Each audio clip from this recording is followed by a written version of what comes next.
আয়াত ৮৪।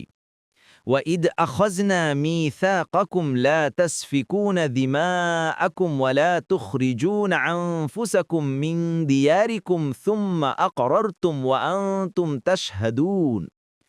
অনুবাদ: আর স্মরণ করো যখন তোমাদের প্রতিশ্রুতি নিয়েছিলাম, তোমরা একে অপরের রক্তপাত করবে না এবং একে অন্যকে স্বদেশ থেকে বহিষ্কার করবে না। তারপর তোমরা তা স্বীকার করেছিলে, আর তোমরা তার সাক্ষ্য দিচ্ছ। আয়াত ৮৫।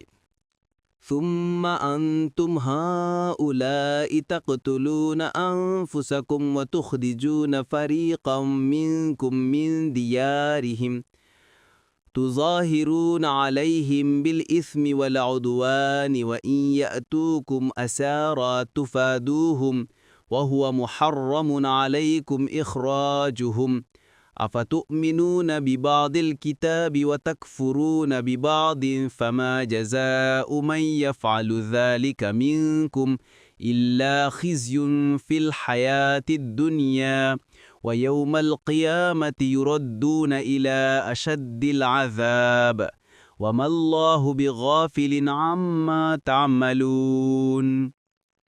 অনুবাদ: তারপর তোমরাই তারা যারা নিজেদেরকে হত্যা করছ এবং তোমাদের এক দলকে তাদের দেশ থেকে বহিষ্কার করছ। তোমরা একে অন্যের সহযোগিতা করছ তাদের উপর অন্যায় ও সীমালঙ্ঘন দ্বারা।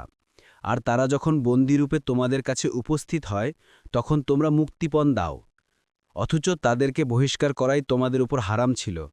তাহলে কি তোমরা কিতাবের কিছু অংশে ঈমান আনো এবং কিছু অংশে কুফরি করো? তাহলে তোমাদের যারা এরূপ করে তাদের একমাত্র প্রতিফল দুনিয়ার জীবনে লাঞ্ছনা ও অপমান, আর কিয়ামতের দিন তাদেরকে ফিরিয়ে নেওয়া হবে কঠিনতম শাস্তির দিকে। আর তারা যা করে আল্লাহ সে সম্পর্কে গাফেল নন। তফসির: ইসরায়েল বংশধরকে ৩টি নির্দেশ দেয়া হয়েছিল।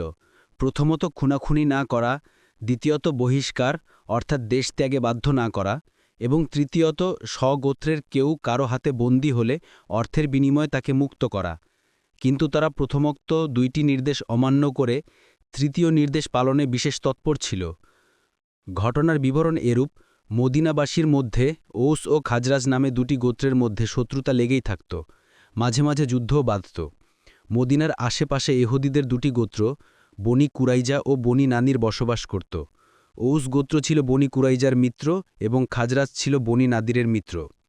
ঔস ও খাজরাজের মধ্যে যুদ্ধ আরম্ভ হলে মিত্রতার ভিত্তিতে বনি কুরাইজা সাহায্য করত এবং নাদির খাজরাজের পক্ষ অবলম্বন করত। যুদ্ধে আউস ও খাজরাজের যেমন লোকক্ষয় ও ঘরবাড়ি বিধ্বস্ত হতো, তাদের মিত্র বনি নাদিরেরও তেমনি হতো।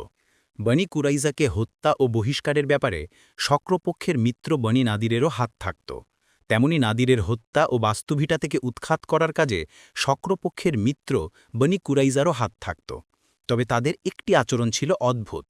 ইহুদিদের ২ দলের কেউ আউস অথবা খাজরাজের হাতে বন্দী হয়ে গেলে প্রতিপক্ষীয় দলের ইহুদি স্বীয় মিত্রদের অর্থে বন্দীকে মুক্ত করে দিত।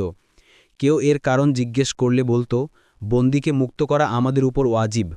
পক্ষান্তরে যুদ্ধে সাহায্য করার ব্যাপারে কেউ আপত্তি করলে তারা বলতো, কি করব, মিত্রদের সাহায্যে এগিয়ে না আসা লজ্জার ব্যাপার।